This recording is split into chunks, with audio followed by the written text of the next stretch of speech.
पाठ 11 अनपढ़ की शिक्षा।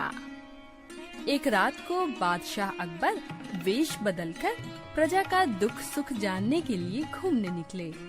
एक स्थान पर उन्हें जंगल से गुजरना पड़ा और वे मार्ग भूल गए। मार्ग की तलाश करते हुए वे एक गांव में पहुंचे। उस समय लगभग आधी रात हो चुकी थी। गांव में प्रवेश करते ही उन्हें एक झोपड़ी दिखाई पड़ी। उन्होंने झोपड़ी के दरवाजे पर दस्तक दी। वह झोपड़ी राघव नामक किसान की थी। उस झोपड़ी में वह अपनी पत्नी के साथ रहता था। उसने दरवाजा खोला और अकबर से पूछा, तुम कौन हो और क्या चाहते हो? अकबर ने कहा, मैं अजनबी हूँ और राह भटक गया हूँ। रात बिताने की जगह चाहता हूँ। राघव ने बादशाह को झोपड़ी में बुला लिया। रात में ही उसकी पत्नी ने अकबर के लिए भोजन बनाया। राघव ने बादशाह के सामने रोटी, दाल और सब्जी का थाल रख दिया और कहा, भोजन करो यात्री। भोजन सादा था परंतु बड़ा स्वादिष्ट था। उस पर बादशाह को जोरों की भूख लगी थी। उन्होंने पेट भर कर खाना खाया। सुबह जब बादशाह वहाँ से चलने लगे तो उन्होंने अपनी अंगूठी राघव को देते हुए कहा, तुम दिल्ली आना और मुझसे मिलना। मेरा नाम अकबर है। राघव ने अंगूठी अपनी पत्नी को रखने के लिए दे दी और भूल गया। 2 वर्ष बाद सूखा पड़ गया। राघव का बैल मर गया। उसके पास बैल खरीदने के लिए रुपए नहीं थे। पत्नी के याद दिलाने पर उसे अकबर की याद आई। उसने सोचा, देखने में वह अमीर आदमी लगता था। शायद मांगने पर वह बैल खरीदने लायक रुपए दे दे। कई दिन पैदल चलकर राघव दिल्ली पहुंचा। दिल्ली में उसने अंगूठी दिखाकर अनेक लोगों से अकबर का पता पूछा। अपने बादशाह की अंगूठी एक भिखमंगे जैसे व्यक्ति के हाथ में देखकर सिपाहियों ने उसे चोर समझकर पकड़ लिया।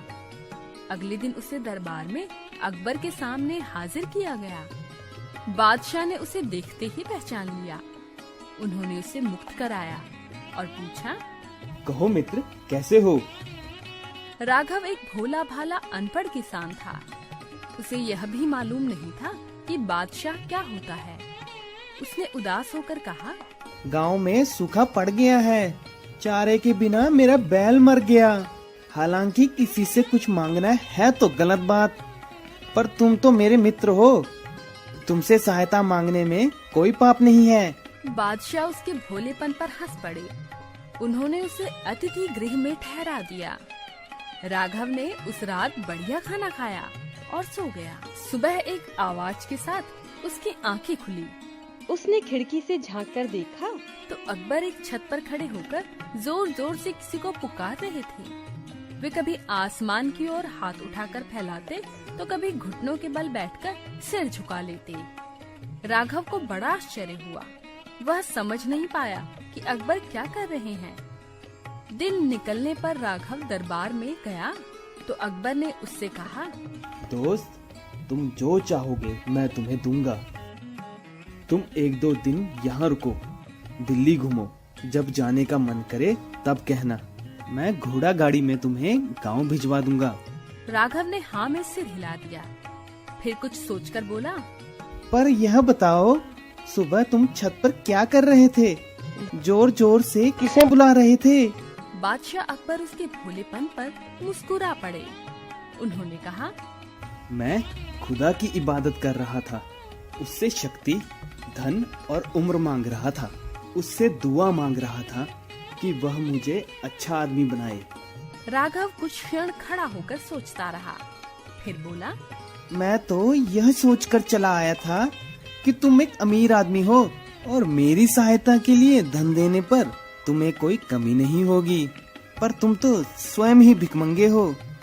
तुम मुझे क्या दे सकते हो? क्षमा करना मित्र, जो मैं अपनी मेहनत को भूलकर मांगने चला आया। मैं भीख के धन से बैल नहीं खरीदूंगा। मैं भगवान से मांगूंगा तो केवल यह कि वो मुझे मेहनती बनाए। बादशाह अकबर स्तब्ध रह गए। उस अनपढ़ किसान ने उन्हें बता दिया था कि परिश्रम ही सब प्रकार के धनों की प्राप्ति का मूल मंत्र है। धन ईश्वर से मांगने पर कभी नहीं मिलता,